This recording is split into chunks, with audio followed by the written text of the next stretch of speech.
Hello, it's time for guitar class. If you want to pick up the sheet music, you go to our website, denverguitarorchestra.com, and it's the greatest website in the world, so go there.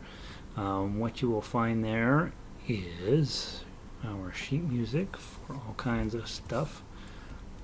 Tonight we're working on book 1, book 2, book 3, and the classical book. And the songs we are intending to play are, we're going to do some strumming tonight, which should be fun. And then, so we're going to be combining chords A, D, and E. And then we're also going to be playing Clementine, out of book 2, Clementine and Deo, the Banana Boat song. And Deo is kind of a hard song, actually. And then we're going to play Andante in G by Fernando Carulli, and then Ashgrove, the folk song, Welsh folk song. We'll study that one a little bit, and then we will move on to Andante in, our Waltz in E minor by Bartolomé. I don't know how to say his last name. Calatuyud. He's Greek, so we'll call him the Godfather. I don't know how you pronounce his name. Let's see. Let me put our excitement over on Twitter. It really, really, really wants me to log in with Google all of a sudden. I don't know why that is. Because Google I must somehow own them too. HTTPS denverguitarorchestra.com. Patience. Click here. Add the logo thingamabopper on there. And tweet. Alright, so we're on Twitter, which means we're legit. And we can get rid of that. And close that window down. Vic is in. She says I sound good. That's exciting. Vic is my sound engineer from Eugene, Oregon. If she doesn't say we sound good, we don't sound good. That's how we're working this. Let's see what else about today is exciting. One, we're starting exactly on time, partly because I have not had dinner. I am starving, and so I want to kind of truck on through this as quickly as possible. And so let's get started. First of all, if you're in book 1, remember to hold your guitar properly, about 45-50 degree angle here on the neck. Yeah, it feels weird to have it between your legs. Second thing is your eyeballs should be pretty close basically to the 3rd fret here. That's about where you want to be. If you stood up at a microphone to sing and you had a guitar on a strap hanging around your neck, that's about how it would look. And then make sure your thumb stays back here. We should never see your thumb when playing an acoustic guitar. There are some reasons why you might on an electric guitar, but there are no reasons on an acoustic guitar that I'm aware of. Tuning, when I say the phrase that pays is, you're supposed to say 88 Dynamite, goodbye Eddie. So there's the E, there's A, there's D, there's G and a sticky tuning knob. There's B. There's E. Always double check your tuning by running your finger down the 5th fret. The one string that's different is the 3rd string you have to do on 4.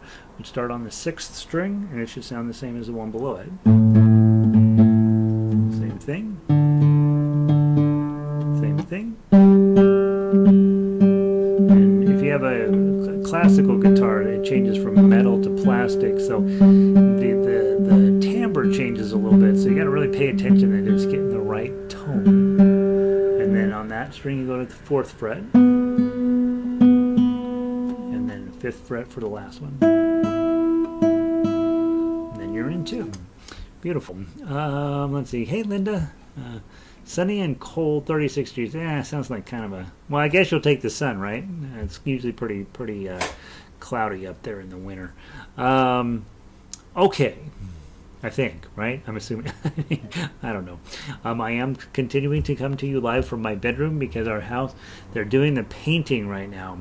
And it looks, I don't know, you know how you see the pictures of tornadoes going through small towns? It kind of looks like a miniature version of it out there. It is really bad. So at some point in our lives, I will get our house back, but it's not tonight. Let's grab the little booklet that you were supposed to have printed. Now, if you were successful in printing it by printing it double-sided, short edge binding, you will have a little booklet. If you were unsuccessful, you'll have a little booklet where every other page will be upside down. So remember to hit short edge binding on your duplex on your printer. You can also just pull it up on your iPad and it's fine that way too. I am working on reformatting it for a vertical iPad, so I'll eventually post that for this little booklet as well for those of you who don't want to print it out. It's weird on an iPad because then you have to do it sideways and all this stuff, and then this sheet, the page numbers don't work out very well. So all right, let's talk about its usefulness and let's talk about right hand. Tonight's all about right hand. You already know these 3 chords that we're going to be working on. So the key is getting your right hand smart. We've already done Frere Jacques 2 different ways in the program. Here's the 3rd way. Grab your A chord, okay, and you'll notice on the little booklet, anything with a red headline is a 1-chord song. So we hold our A chord and the whole song is in A. Let's sing 1. And by the way, I'm aware of my singing abilities. 1, 2, ready, play.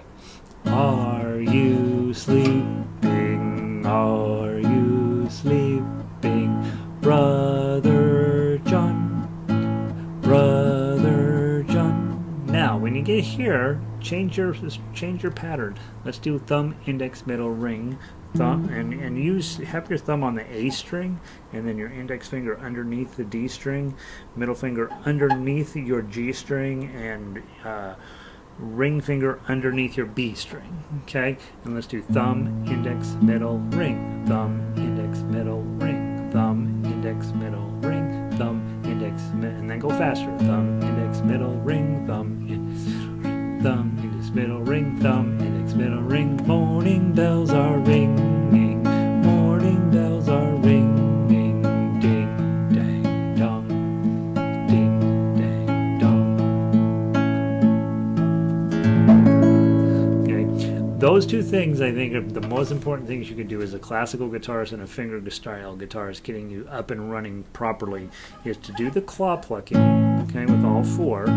I watch the guys over at school, and this is where they live. This is their bread and butter. They're always right where their thumb is usually just a little bit over the sound hole. Their index finger is basically always planted right here, unless they're trying to get, you know,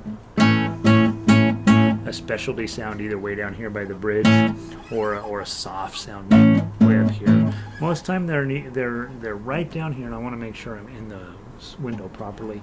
With the index finger is really basically always pointed right here. Okay, and then you've got your claw there, just like that.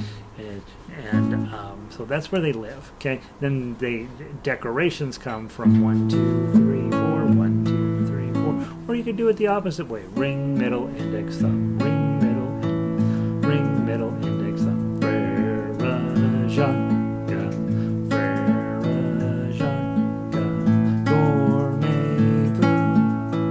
dormez-vous. So there's all that stuff going on, right? Be very creative with this. Always work on whatever your weakness is. That's what you want to work on. So if you don't feel comfortable doing this, then do that. And then if you don't feel comfortable doing whatever, work on that a little bit. Don't do it that only, but obviously. Then the other 2 ways that I know about that get used a lot are the thumb down. And so let's go on to a different song, by the way. Let's use Three Blind Mice. It's also an A song. And so grab your A chord, and then thumb, right? 1, 2, 3, 4. What's the song? 3 blind mice, 3 blind mice. See how they run, see how they run. Okay, the song feels like it changes right here, so you should change. How about doing index finger and up and then back? Down, up, down, up, down, up, down. down, up. This is, if you have a pick and you have a metal string guitar, this is what you're going for, right? Down, up, down, up, down,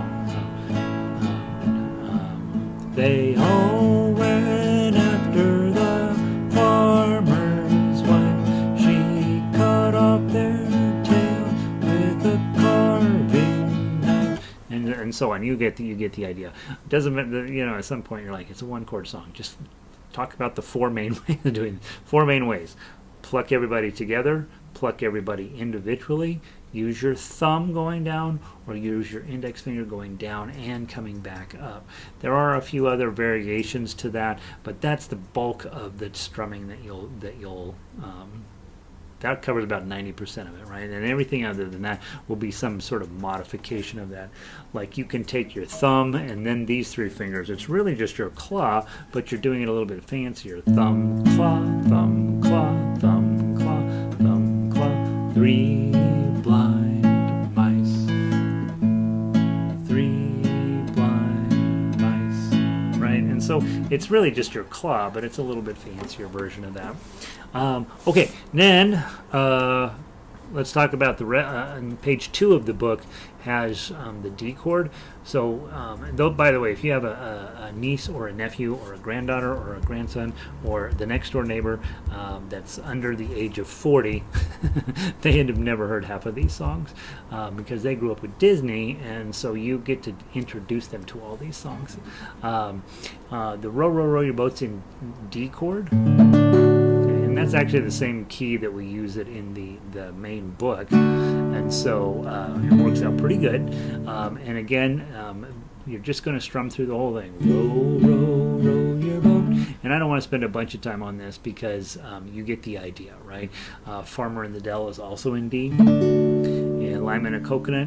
Instead of notice that we learn E chord on night number 1.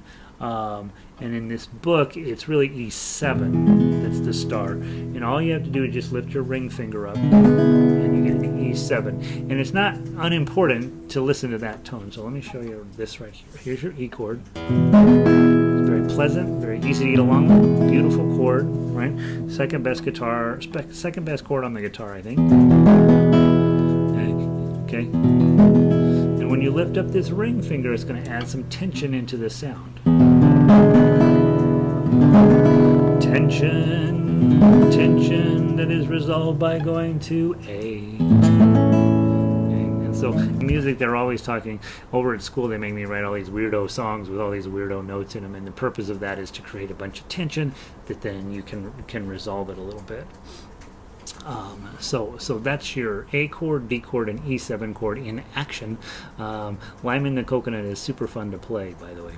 If we go on to page 3, that's really where things get interesting, right? Because now we're done with the red headlines, and we're going to be looking at green headlines, blue headlines, and purple headlines. And so that's how many chords are in each one. The green headlines have 2 chords, the blue headlines have 3 chords, and the purple headlines have 4 chords. Now, I told you last week we would do On Top of Spaghetti, so we're going to do that right now.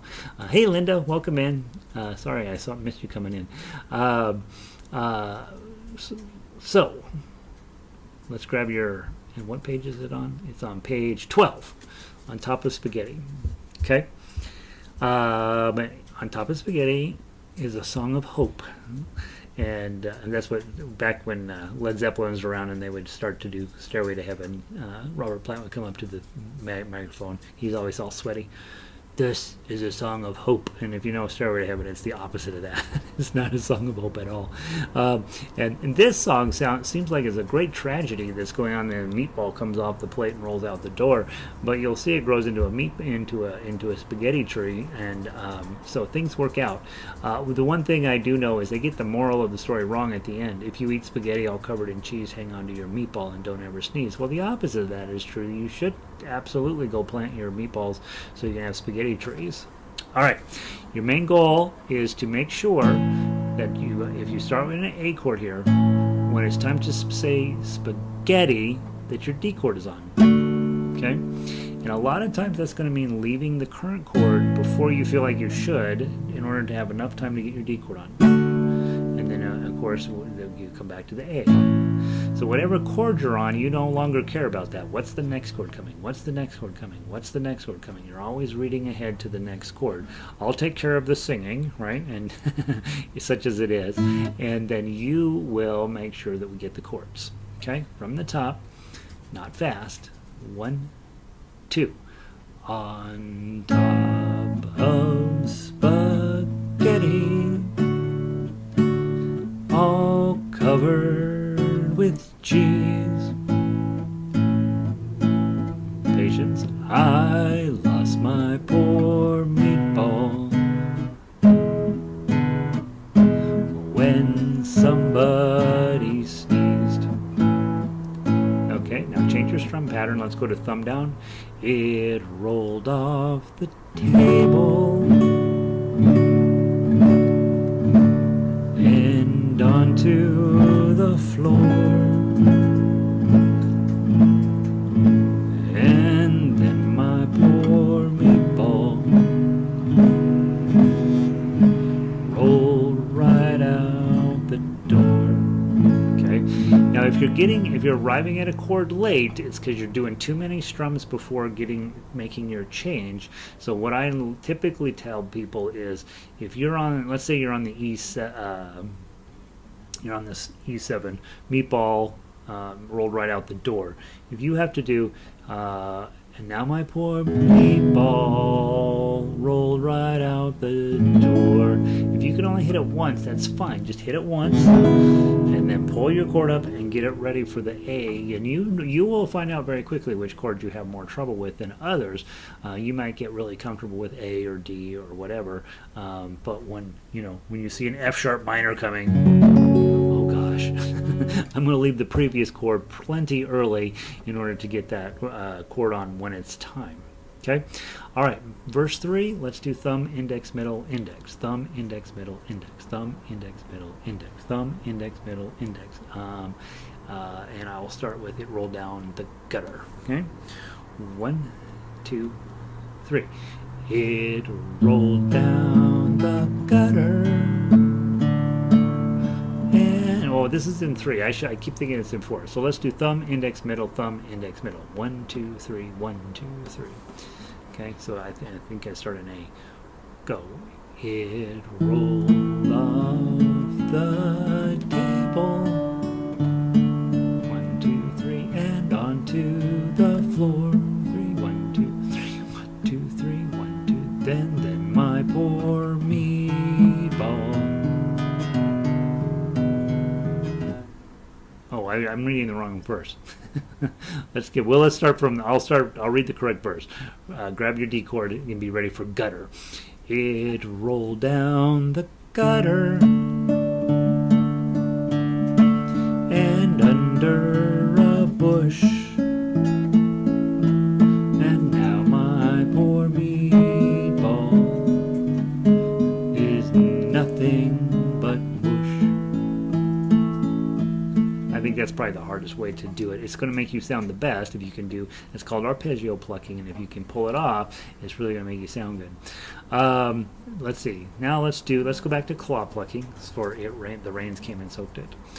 The rains came and soaked it as wet as can be. And early next summer it grew to a tree. The tree was all covered with beautiful moss.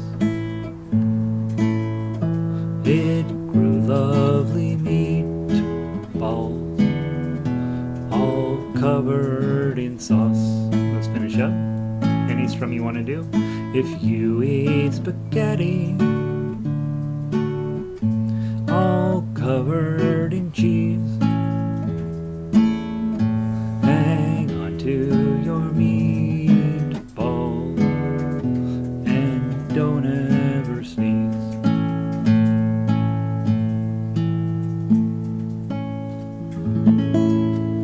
So if you can mix up your right hand patterns, doing, if the song feels like it changes at some point to change your right hand pattern, you'll just sound more professional. You'll sound really nice, and it'll give you a chance to be, impress your friends and neighbors. By the way, we don't care what our friends and neighbors think. I'm gonna push forward here.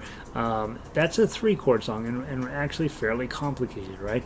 But if you were struggling at all with that, go back to the 2-chord songs with the green headlines and make sure that those are going fairly well for you. A to E7 to A to E7. It helps. I'm not recommending it necessarily, but it does help if you are struggling with this. Put a metronome on. Click, click, click, click. You put your right foot in, you take your right foot out, you take your right foot in, and E7 all about, right? And if that's too fast, then you slow it down. The only thing that's nice about a metronome is if you already know the song, you got to know the song first, or it's absolutely not helpful. But once you know a song pretty well, and if you put in a metronome, it'll just sort of force you to keep moving forward and trying to get to the right spot. You'll know because you've heard the song a zillion times whether you're hitting the beat correctly or not. Mostly in the little booklet here, there's mostly 3-chord songs, and they're all great. I love every one of them. There's not one in here I put in here that I don't adore. Okay, and so there's only 2 purple ones. Kookaburra, I think we'll probably do Kookaburra next week, and then I think we will we might talk about Vive la Compagnie. It's also in here. It's not a lot of people know that. It's a little bit more obscure, but it's really fun. Let every good fellow now join in the song. Vive la Compagnie. Success to each other and pass it along. Vive la Compagnie. And then the middle part, the chorus is really cute. Vive la, vive la, vive l'amour. Vive la, vive la, vive l'amour. Vive l'amour, vive l'amour. Vive la Compagnie. And that's one of those places where you get to use the F sharp minor, which is really hard to get on. And so that's a fun one to practice trying to get that on. And then also next week we will revisit the A chord to F sharp minor to D to E7. Let me do it again properly. A, 2, 3, 4, F sharp minor 2, and this is all on page 1. D, 2, 3, 4, E7, 2, 3, back to A. That's how you write songs in 1950, and so it's a very pleasant and easy system to if you decide, you know what, I want to write a song about that guy that just cut me off in traffic. Those are your chords. Knock it out. Okay. Let's see. The strumming is starting to make sense. Yay! Phew. Vic made it. Are there simple Disney songs for kids? I will tell you, I've done a ton of Disney songs for ukulele, and almost without exception, they're harder than you wish they were. There's one called Lavender Blue, which is real. It's based on a very old 2-chord song that's pretty easy to play. But really, all the rest of them I've run across are super hard to play. And Linda, you got access to the ukulele website, so you can go over and check the member section there. But the Disney songs that are there, almost without exception, nothing jumps to mind that's easy in Disney. It's pretty hard stuff. It's fun to sing along, but in terms of playing the chords and putting the guitar side of things together, pretty darn challenging. So I would for sure get really comfy with this before you went and attacked a Disney song. And I think most people, they just find a song out of Disney they like, and then they just put in the work to get where they can sing and strum it. I definitely think as guitarists, more so than with ukulele. With ukulele, your chords are going to come together. I don't worry about it. But with guitar, I do think it's probably something you have to spend a little bit of time with doing, picking a song that you like, seeing how many chords are in there, how bad they are, and then working through singing and strumming it.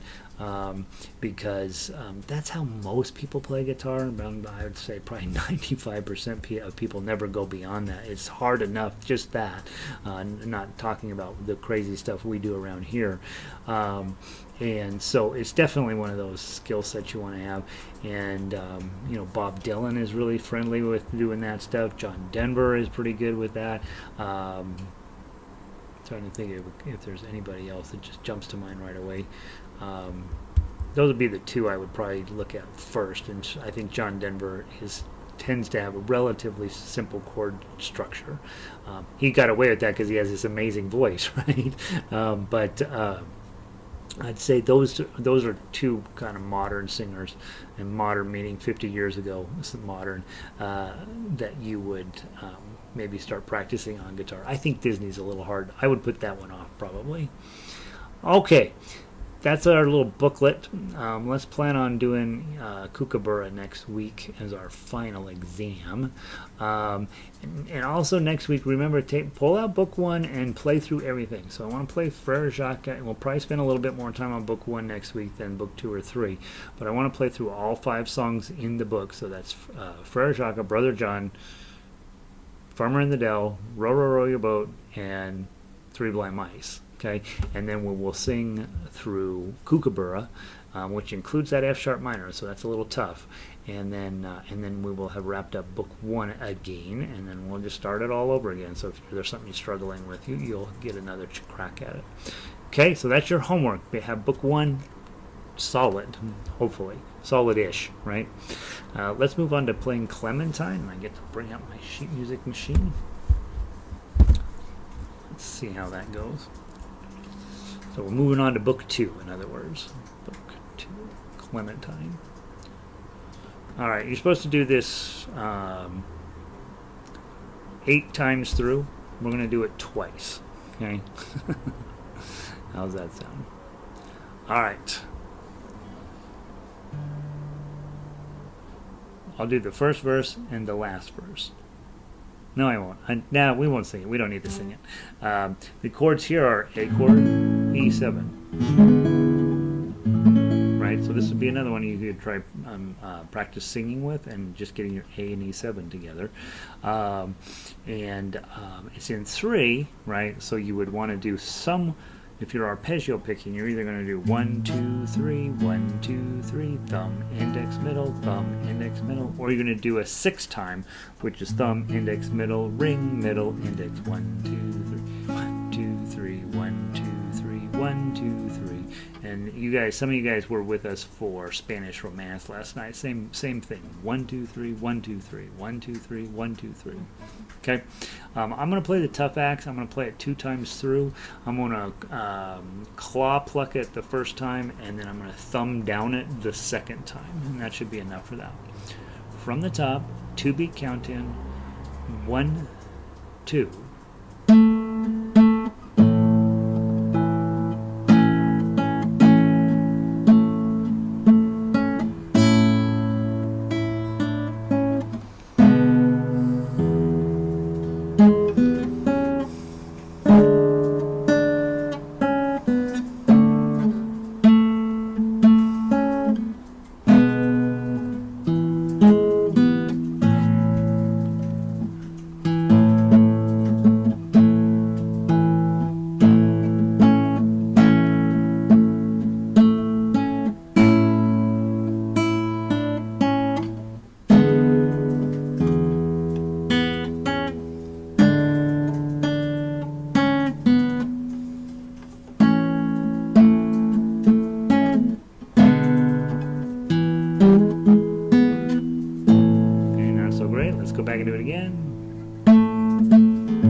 play it slow, it sounds like a real song, right? It doesn't sound like a ridiculous thing that somebody wrote one time. I think it's got a nice melody. I think the playing of it is plenty hard because when you switch over to the E7, is a challenge. Make sure as you're working on these songs in book 2, right, you've arrived, right? You finished book 1, you're now working on legit music. Some of these songs are a little annoying, but they have all of the skill sets in them that you're going to need in book 3 and book 4 and into your guitar life.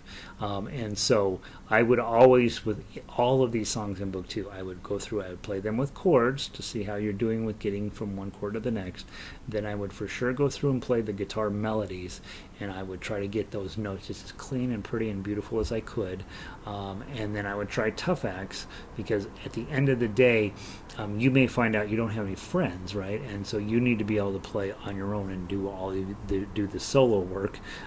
You guys will never find that you don't have friends. But the solo part of guitar playing is a big deal, right? You want to be able to do that, and so that's where the tough act stuff comes in. The straight melody line is for when you're playing in duets or in orchestra or whatever, and the more you do that, the faster you'll get, and just the more confidence it'll build. And so try to, on every time that you pull up one of these songs for the week, right, work on playing it all 3 ways. We usually won't do that here in class, but it is something you want to do on your own. All right, so then next week, let me see, I forget what comes up next week. Deo. Now, let's take a look at that. Deo is hard. It's a really hard song, and it doesn't go exactly like Harry Belafonte sang it. If you haven't seen Harry Belafonte sing this, go to YouTube and type in Deo Harry Belafonte, and you will be shocked at what they put on TV in 1950. He's got a vest on and nothing else. From here up, and he's like really full of like, oh, that's a little risque kind of thing. If you haven't seen, if you know what I'm talking about, go watch it anyway. It's really amazing. You're like, they were worried about Elvis, and this guy's doing that.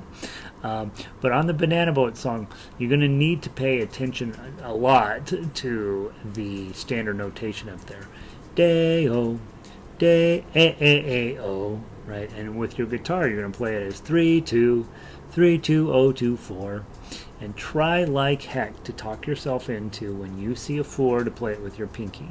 Now, over at school, I'm playing 3s a lot of time with my pinky, but 4s for sure, right?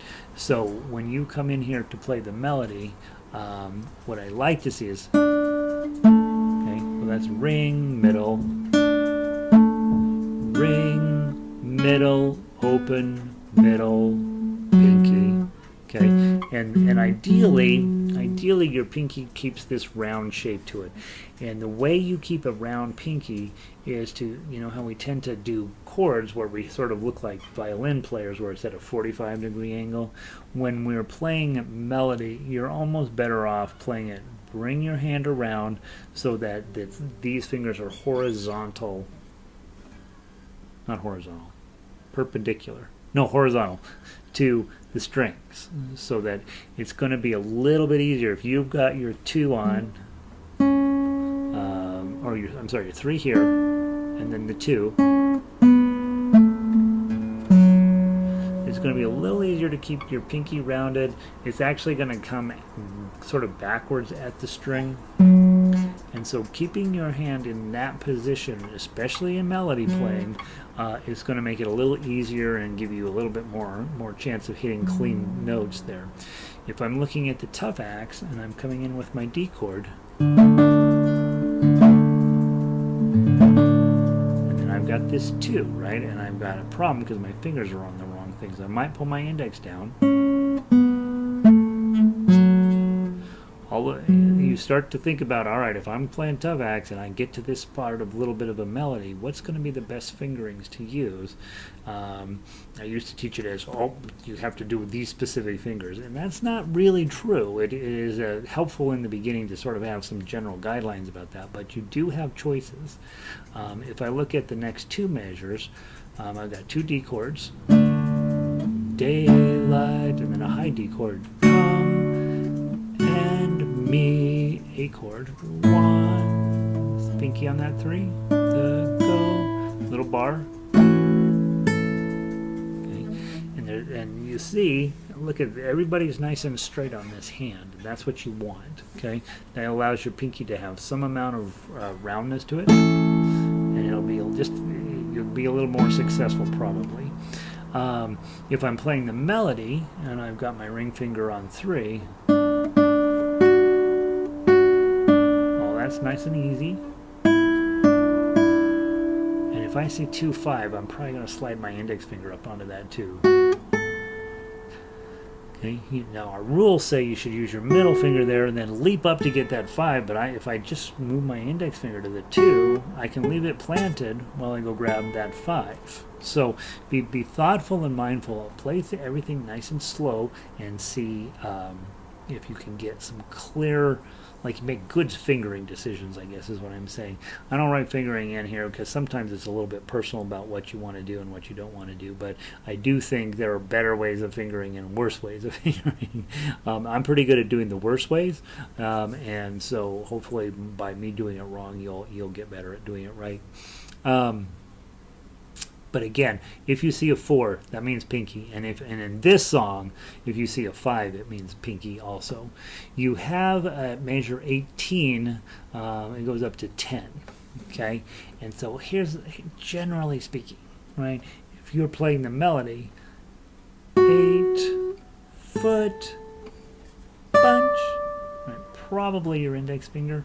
The rule is, we have 9th position, and that's when your index finger goes on 9, and then you use your middle finger for 10. Either of those is going to be fine. But if you look at 17, 6 foot, 7 foot, 8 foot, bunch. my index finger is coming all the way up. One of the reasons for doing that is then you can get a slide out of it. 6 foot. I didn't do it. Try to see if you can. Okay, you could slide up your pinky to actually get the slide in there too. I think in the beginning, just getting a 10 of any sort will be a miracle. It's pretty hard to do, to get it on time and clean. If I'm looking at the tough axe, got my D chord, pinky. Hard to do, right? So you may have to move your hands, dun, dun, dun, dun, dun, dun, dun. And really, the tough axe calls for the D chord from Row, Row, Row Your Boat. It's really fun if you can do it. Last night in orchestra, we talked about this exact thing. Here's your D chord, here's your intermediate note, here's your high chord. And that's something you would want to work on, maybe. Pretty hard to do, but it's really fun. So this is one of the harder songs in Book 2, so just know it if you fight it a little bit. And probably go listen to the MP3 if you are used to hearing Harry Belafonte do it. This one's just enough different where you want to go listen to that because it'll mess your head up. All right, there's Dale, the Banana Boat song. Good luck with that. I'm going to have to work on it this week to get it up to speed, so that's my job this week. All right, we've got Andante in G. We're going to make a decision after playing this whether we want to keep it around for another week or not. Okay, so Book 3 now, Andante in G. I put this into my permanent repertoire, so I like to play this song a lot. So I'm hoping you will do the same. But let's see how we play it tonight, and then you guys will give me advice about whether you're done with it and we're ready to move on, or whether we're going to keep it around for another week. Okay? So we'll play the first page twice and the second page twice. Not fast. 1, 2, ready, play.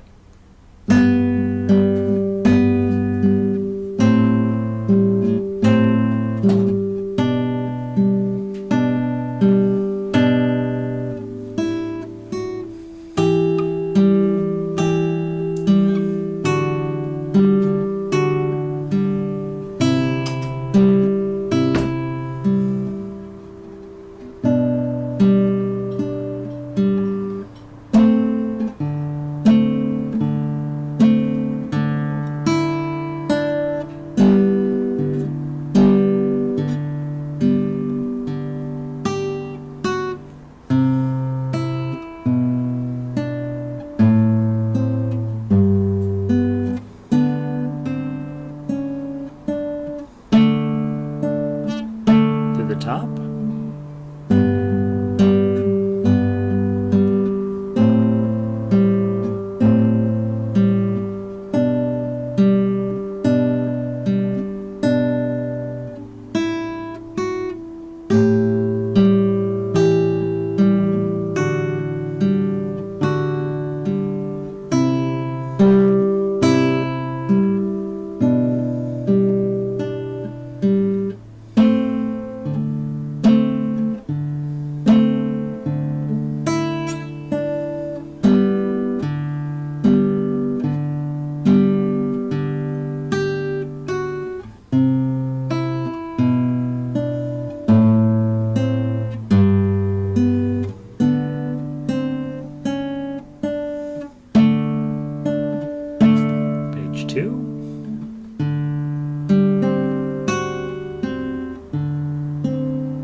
Tune. Like, that's good. Like, that's good songwriting right there. Not too many chords, enough to make it interesting. A lot of the same stuff happening over and over. Measures 3 and 4, quite well. Not so much 3. 4 is quite challenging, and measures 7 and 8 are super hard to do. And it's not like I just rolled up on this thing. Like, I've been working on this a while, and I love it. And so, let me know in the comments whether you want to hang on to it for one more week, or whether you're like, nah. Let's move on.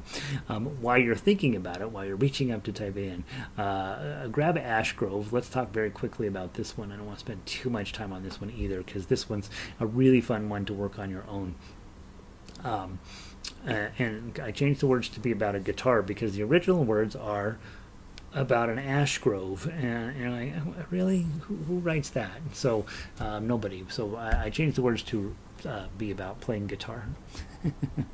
Let's see. Linda says it's lovely for sure. Vic says I could use more time with the Andante. Yeah. So let's do it. I'll leave the Andante on for another week. Okay. Then that'll be enough, right? It is a really, really nice song. I think let's give it one more week. Really dive into it, dig into it, so what we'll do is we'll just repeat this week next week. So we'll play that one more time next week, and then we'll revisit, and then we'll try to squeeze in Ashgrove. We may run out of time next week because we got so much to do with book 1, so let's keep Ashgrove and Andante in G. If you have to choose one or the other, work on Andante in G. I think the nice part about Andante in G is when I first started it was really hard. I spent a long time getting my fingers to do what it needed to do. And now I feel fairly confident in it. And again, it's just, logging in some hours. So, okay, the three of you that are piping in say, yep, another week on Andante in G. So we'll do it that way. Wonderful. Let's just talk about Ashgrove. When you get sick of messing up measures 7 and 8 in Andante, you sort of like, I'm never going to get it and throw it away, right? Your escape pod will be Ashgrove. The thing I want to point out on Ashgrove is the way the repeats work. I know it's so boring, but you go down to measure 8, you come back to the top. Okay, that's not unusual so far. Then you come back down to measure 7, you jump to the second ending, that's measure 9. Then you play measure 9 all the way to to measure 17 on page 2, and you see that little sign that says DSL coda. That means Diseño al coda, and it's a stupid way of saying go find the little weird S looking thing, and then you're going to play to the coda. And so the weird little S thing in this case happens to be on measure 1. It won't always be there. In fact, those of you that were in Beatles, you'll know it can show up anywhere. So you're going to play down to 17, and then you go back to wherever the segno is, play down to the coda. In this case, it's at the end of measure 7, and then be really careful, right? You want to put a highlighter on that. You want to put some yellow on it, or orange highlighter if you got it, so it's real bright. So that, and then go over to measure 18, and that's where the codas always come in match sets. So you're going to jump from the end of measure 7 to the beginning of measure 18. And the reason I recommend you use some highlighter is then your eyeball tracks much faster there. It's really hard to figure out. When we play so much music on this piece of sheet music, you're like, okay, where in the heck am I supposed to go? You won't have time for that always, and so use a highlighter to mark those spots. Why don't I play through it this one time? You guys grab the melody or the chords, and if you're up for the tough acts, do that as well. Let's just play through it one time just so you can hear kind of how it goes. 1, 2.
Challenging moment here. You got to put your index on 4 and then surround it with 5s. It'll sound cool if you can do it.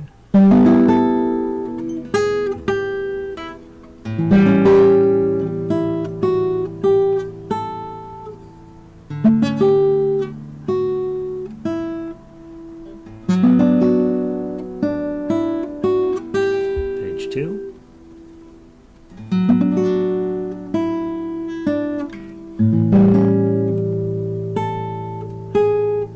There's that crazy A chord again, okay, and then you're going to go back to the top.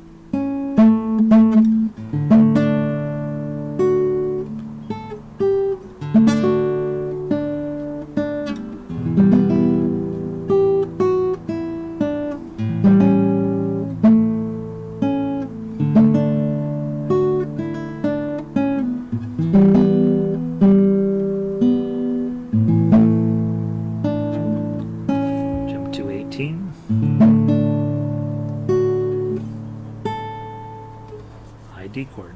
And if you slow it down, you can slow that one down way lots at the end, and it really is pretty. So you got 2 pretty hard songs for book 3 to keep you busy. Okay, of the 2, Andante and G is the one you want to work on. So we'll spend a couple weeks. We'll spend one more week on that one. And then you'll spend the rest of your life on it, hopefully, and then we'll spend another extra week on Ashgrove as well. Ashgrove's plenty hard to play, so there we go. There's book 3. If you were only doing fingerstyle stuff, book 1, 2, and 3, you are done. You may sneak out the back door, but of course you don't want to, because the classical piece we're working on today is crazy good. Don't you guys agree? And those of you guys have been doing it, I think this is like, it's pretty pretty simple, honestly, for classical music, and it just sounds so cool. All right, so we'll play it today, and then again, you guys will let me know if you want one more week on it or whether we're ready to move on. Okay. So, Waltz in E minor, Bartolomé, Calatuyud. Donna just laughed at me over there. I don't know how to say his name. Okay. All right, here we go. Grab your E minor. We're going to play down to 32. And then we're going to come back and we're going to play from measure 1 down to 14. And then we're going to jump to the ending. Did I forget the coda on the ending? I did. What? Wait a minute. Hold on. I did. So to 33 on the second time. I told you what to do, but I didn't actually put a coda there. So there's a typo. I'll put it. There's a coda. They always come in match set, he says, triumphantly, and then here you have it. They don't come in a match set. So we'll play through it to the bottom, to 32, and then you'll come back to measure 1, play down through 14, and then you're going to jump down to 33. And remember, you have harmonics on the end, so it's where's my 12? Okay, that's how you're going to end the song. Theoretically. Nice and slow. Let's see how we do. 1, 2, 3.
What do we think?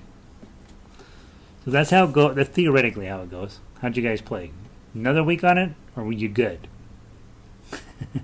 Yeah, I'm giving you a lot of homework to do. If you say, "Yeah, let's keep on this one," you're probably making your life easier, right? I like that piece a lot. I think it's plenty hard, but it's not so hard as it's not really, like you're like, I'll never be able to get this. I think the key with this is just continuing that forward motion. Now you notice that the speed is supposed to be 132, which I think we played at about 80 right now, so it's supposed to be quite a bit faster, so we don't worry about that so much. It's much better to play clean. Vic says another week please. Okay, I'm good with it. I like that song. Maybe we'll play it a tiny bit faster next week. like to play it again next week. All right, so that's the story, guys. I am going to. Here's what we're going to do. We're going to spend quite a bit of time on book 1 next week, just making sure you all can teach guitar as well as play guitar. And then book 2, we'll do Deo and whatever comes after that. And then Andante and Ashgrove we'll leave in. We'll try to play through both of those again. And then we'll leave Bartolomé in for another week as well. And yeah, then that's a good week. Okay. All right, guys. Thanks for being here. Done a little bit early tonight because I am hungry. I didn't eat lunch yet, or dinner, whatever it is called. So I will see you all. Next guitar thing is Monday night. Remember, come to Guitar Orchestra. It's we've got a couple. Tuesday night. Donna says it's not Monday. It's Tuesday. I don't know. Come to the next guitar thing. Come to the ukulele things. Come to the harmonica things. It's good for you. It makes you realize that you're never going to ever be done. And I will see you guys then. And I hope you have a wonderful week. So, I'll find my little list of people here. Linda and Vic and anybody else that's sneaking around in there. I did good and love it, but I need another week. Yeah, heck yeah, right? That's the best one, is when you do pretty well and you want another week. So, yeah. Your suggestion at the beginning of curved fingers really helped. Yeah, I think you'll see with me, I'm always got my pinky too straight, and that's not a good thing, right? So I do think getting your hands more in this position when you can, it's not, sometimes you got a chord that's not going to be particularly cooperative, but really working really hard, I think, particularly keeping this finger curved. And if you watch great players, they all have this perfect pinkies, and it makes you mad, right? That's something to aspire to. And then this finger as well. And then making sure these two guys aren't doing anything weird in the middle. I think that really can play a big role in helping you attack some of these more complex things. Curved little finger, yeah. Watch me, I'm fighting it as well. So yeah, it's easy to talk about, hard to do. Enjoy dinner. Thanks, Linda. Good to see you. Thanks, Linda number 2. And let's see, but I also can't wait to see what's next for the classical. I can't wait to see either. I haven't written anything out yet, so I'm going to dig into the book and find out what's next. I'm pretty. Some of the stuff is so pretty in that book, and we have 8 books to go through. So yeah, we'll get it together. My fingers get a spazzy. Yeah. That's probably just you, Linda. All of us, we have perfect control over our fingers all of the time. Yeah, that's why we do this. It was funny. I was talking to, or overhearing 2 of the really top guitar players over in our program talking, and they are like, we have to remember we're working at the outer edge of human capabilities. Like, what we're doing here is really, really hard, and so give yourself some credit and give yourself a little permission to be spazzy. It's perfectly fine. Okay, peeps, I'll see you soon. Have a great week.